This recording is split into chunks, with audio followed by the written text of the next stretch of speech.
السلام علیکم ورحمۃ اللہ وبرکاتہ۔ بسم اللہ الحمدللہ والصلاة والسلام علی رسول اللہ ومن تبعہ ووالاه وبعد۔ محترم ناظرین و سامعین، اسلامی بھائیوں، دوستوں، عزیزوں، ماؤں اور بہنوں، آج کا دن عید کا دن ہے اور اللہ رب العالمین ہم سب کے لیے اس عید کو بابرکت بنائے، مبارک کرے۔ اسی مبارک موقع پر آج ایک مبارک سیریز کی شروعات ہونے جا رہی ہے اور وہ ہے ریاض الصالحین، جو حدیث کی مشہور کتاب ہے۔ علامہ نووی رحمۃ اللہ علیہ جو مشہور محدث گزرے ہیں، جن کی شرح صحیح مسلم بہت مشہور ہے، ان کی یہ کتاب ہے، جمع کی ہوئی کتاب ہے، بڑی ہی مشہور اور بڑی جامع کتاب ہے۔ سارے مسائل سے تقریباً ہم اور آپ اس میں گزریں گے۔ اس ویڈیو میں آج سے اس کی شروعات ہوتی ہے۔ ریاض الصالحین کا مطلب ہم اور آپ جان لیتے ہیں۔ ریاض جمع ہے روضہ کی، پلورل ہے۔ روضہ کہتے ہیں کیاری کو، باغوں میں یا کھیتوں میں جو کیاریاں بنائی جاتی ہیں ان کو روضہ کہا جاتا ہے۔ اور الصالحین جمع ہے، پلورل ہے صالح کی، صالح کی جمع اور پلورل ہے، جس کا مطلب ہوتا ہے نیک۔ تو الصالحین نیکوں اور ریاض کیاریاں، نیکوں کی کیاریاں ہیں یہ، یعنی نیک لوگ، اللہ کے نیک بندے ان کیاریوں سے گزرا کرتے ہیں، ان کیاریوں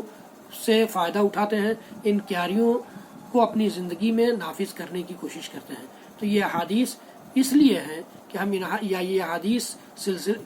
کے پیش کرنے کا سلسلہ اس لیے شروع کیا جا رہا ہے کہ ہم بھی ان کو اپنی کیاریاں بنا لیں، ہم بھی اسی سانچے میں اپنے آپ کو ڈھالنے کی کوشش کریں۔ جو حدیث ایک حدیث روز آپ کے سامنے پیش کی جائے گی، اور جو حدیث ہمارے سامنے آپ کے سامنے آئے، ہم کوشش کریں کہ ہم عہد کریں اپنے آپ سے، اپنے رب سے، کہ ہم اس حدیث کو اپنی زندگی میں نافذ کرنے کی حتی الاستطاعت صلاحیت بھر کوشش کریں گے۔ تو لیجئے، ریاض الصالحین کی پہلی حدیث وہی حدیث ہے جسے امام بخاری رحمۃ اللہ علیہ نے بھی اپنی صحیح کی پہلی حدیث بنایا ہے، جو حضرت عمر بن الخطاب رضی اللہ تعالیٰ عنہ جس کے راوی ہیں، کہتے ہیں کہ سمعت رسول اللہ صلی اللہ علیہ وسلم یقول انما الاعمال بالنیات وانما لكل امرئ ما نوى فمن كانت هجرته الى الله ورسوله فهجرته الى الله ورسوله ومن كانت هجرته لدنيا يصيبها او امرأة ينكحها فهجرته الى ما هاجر اليه۔ صحیح بخاری صحیح مسلم کی روایت۔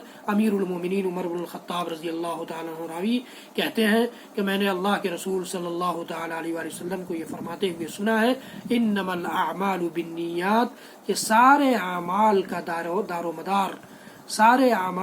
و مدار نیتوں پر ہے۔ جیسی نیت ویسی برکت، ہم اور آپ سنتے ہیں، جیسی نیت ویسی برکت، ہم اور آپ سنتے ہیں۔ یہ بڑی اہم حدیث ہے عبادات کے سلسلے میں اور اعمال کے سلسلے میں۔ تو سارے اعمال جیسی ہماری نیت ہوگی، اگر ہم نماز پڑھ رہے ہیں اس لیے کہ دنیا دیکھے گی اور کہے گی کہ بڑا نمازی ہے، حج کر کے اس لیے آئے ہیں کہ دنیا حاجی صاحب کہے گی، روزہ اس لیے رکھتے ہیں کہ دنیا کہے گی کہ بڑا پرہیزگار ہے، اور قرآن کی تلاوت اس لیے کرتے ہیں کہ دنیا کہے گی کہ بہت اچھا قاری ہے، یا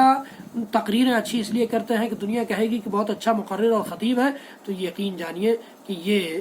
بڑے گھاٹے کا سودا ہے، بڑے گھاٹے کا سودا ہے۔ نیت اگر ہماری خالص ہو، اللہ کی رضامندی مقصود ہو، اللہ کی خوشنودی مقصود ہو، اللہ کے دین کی نشر و اشاعت مقصود ہو، نبی اکرم صلی اللہ علیہ وسلم کے مشن کو آگے بڑھانا مقصود ہو، تو یقین جانیے کہ اللہ تعالی ہماری نیتوں سے آگاہ ہے۔ تو نیت کے الفاظ جو گڑھ لیے گئے ہیں مختلف عملوں کے، مختلف عبادتوں کے، وہ الفاظ تو اللہ کے نبی صلی اللہ علیہ وسلم سے ثابت نہیں ہیں، لیکن نیت کی جگہ دل ہے۔ دل میں اگر ہم عصر کی نماز ابھی ہم پڑھنے جا رہے ہیں یا مغرب کی نماز پڑھنے جا رہے ہیں، تو ہمارے دل میں اس بات کی آگاہی ہونی چاہیے، ہمارے دل اس بات پر مطمئن ہونا چاہیے کہ ہم مغرب کی نماز پڑھنے جا رہے ہیں، ہم یہ تلاوت اللہ رب العالمین کی رضامندی کے لیے کرنے جا رہے ہیں، دل ہمارا گواہی دے رہا ہو۔ یہی نیت ہے، یہی نیت ہے۔ اللہ کے نبی صلی اللہ علیہ وسلم نے ایک مثال دے کر بھی اس حدیث گرامی میں سمجھایا امت کو کہ وَإِنَّمَا لِكُلِّ امْرِئٍ مَّا نَوَىٰ، کہ جو آدمی جیسا کرے گا ویسا پائے گا۔ ہر آدمی کو اس کے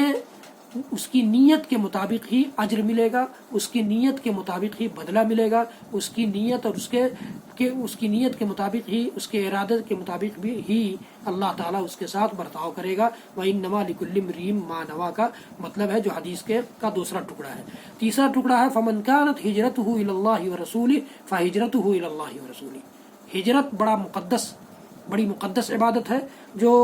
مکہ والوں نے پہلے تو حبشہ کے لیے کیا، پھر دوبارہ بھی حبشہ کے لیے کیا، اور جو اصل ہجرت جس میں اللہ کے نبی صلی اللہ علیہ وسلم بھی مہاجر ہوئے اور ہجرت آپ نے فرمائی، وہ ہجرت مکہ سے مدینہ کے لیے تھی۔ تو ایسا مقدس عبادت کے سلسلے کی مثال اللہ کے نبی صلی اللہ علیہ وسلم نے دی کہ اگر یہ ہجرت تمہاری مکہ سے مدینہ، تم اپنے سارے کاروبار، سارے جائیداد، سارے خاندان کے لوگ اور اپنی ساری چیزوں کو چھوڑ چھاڑ کر تم مدینہ جا رہے ہو، اتنی بڑی قربانی دے رہے ہو، اس میں بھی اگر تمہاری نیت خالص نہیں ہے تو یقین جانو کہ تمہیں اس کا اجر نہیں ملے گا۔ اگر تمہاری نیت خالص ہے کہ تم اللہ اور اس کے رسول کے لیے جا رہے ہو، اللہ کے دین کی نشر و اشاعت کے لیے، اللہ کے دین پر عمل کرنے کے لیے، رسول اکرم صلی اللہ تعالیٰ علیہ وآلہ وسلم کے مشن کو آگے بڑھانے کے لیے، آپ کی نصرت و تائید کے لیے، آپ کی حمایت کے لیے، آپ کی خدمت کے لیے، آپ کی سنتوں کی نگرانی کے لیے تم جا رہے ہو، تو اللہ تعالیٰ اس کا اجر تمہیں دے گا۔ فَهِجْرَتُهُ إِلَى اللَّهِ وَرَسُولِهِ، اس کی ہجرت اللہ اور اس کے رسول کی طرف ہجرت مانی جائے گی۔ ایک ہجرت ہندوستان سے پاکستان کی بھی ہوئی تھی، یہ پتہ نہیں کون سی ہجرت تھی، اللہ تعالیٰ ہم سب کو ایسی ہجرتوں سے محفوظ رکھے۔ پھر اس کے بعد چوتھے ٹکڑے میں اللہ کے نبی صلی اللہ علیہ وسلم نے فرمایا کہ وَمَنْ كَانَتْ هِجْرَتُهُ لِدُنْيَا يُصِيبُهَا، جس کی ہجرت دنیا پانے کے لیے ہو، او امرأۃ ينكحها، یا کسی عورت سے، کسی لڑکی سے شادی کرنے کے لیے کوئی ہجرت کرتا ہے، ہندوستان سے پاکستان جاتا ہے یا پاکستان سے ہندوستان آتا ہے یا ہندوستان سے کسی اور ملک میں جاتا ہے یا ایک شہر سے کسی اور شہر میں یا ایک اسٹیٹ سے کسی اور اسٹیٹ میں جاتا ہے، تو اللہ کے نبی صلی اللہ علیہ وسلم فرماتے ہیں فَهِجْرَتُهُ إِلَىٰ مَا هَاجَرَ إِلَيْهِ، اس کی ہجرت اسی کے لیے مانی جائے گی جس کے لیے اس نے ہجرت کی ہے، یعنی اس کو اس ہجرت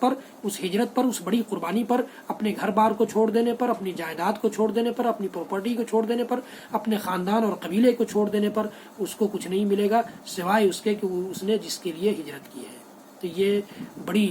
اہم حدیث ہے اعمال کے باب میں، عبادتوں کے باب میں، نیکیوں کے باب میں، اور ایک مسلمان کی زندگی میں۔ ہم سب مسلمان ہیں، اللہ اور اس کے رسول پر ایمان رکھتے ہیں، اللہ کے رسول صلی اللہ علیہ وسلم جو کچھ کہتے ہیں وہ اللہ کی وحی ہوتی ہے، تو گویا یہ بھی وحی ہے کہ ہم اپنے اعمال کے لیے نیتوں کو درست کر لیں۔ اس حدیث کا تقاضا یہ ہے کہ ہم اپنے اعمال کے لیے نیتوں کو درست کر لیں، نیتوں میں ہمارے صرف اللہ کی رضامندی اور خوشنودی ہو، اور دنیا کے لیے دکھاوا، ریا، نمود، شہرت، سمعہ کچھ اور مقصد نہ ہو۔ اللہ رب العالمین ہم سب کو ساری عبادتوں میں ریاکاری سے اور ہر قسم کی اس چیز سے محفوظ رکھے جو رب العالمین کی رضامندی کو نیت بنانے میں رکاوٹ ثابت ہو۔ حضرات گرامی، میرے اس ویڈیو کو زیادہ سے زیادہ لوگوں تک شیئر کیجیے اور لوگوں کو زیادہ سے زیادہ آگاہ کیجیے کہ ریاض الصالحین سیریز شروع ہوا ہے، اور اس سیریز سے فائدہ اٹھائیں، اور میرے چینل کو سبسکرائب کیجیے، بیل آئیکن ضرور دبائیے۔ رب العالمین ہم سب کا حامی و مددگار ہو۔ وصلی اللہ تعالی علی نبینا محمد وعلی آلہ وصحبہ وسلم۔ سبحان ربک رب العزۃ عما یصفون وسلام علی المرسلین والحمد للہ رب العالمین۔ والسلام علیکم ورحمۃ اللہ۔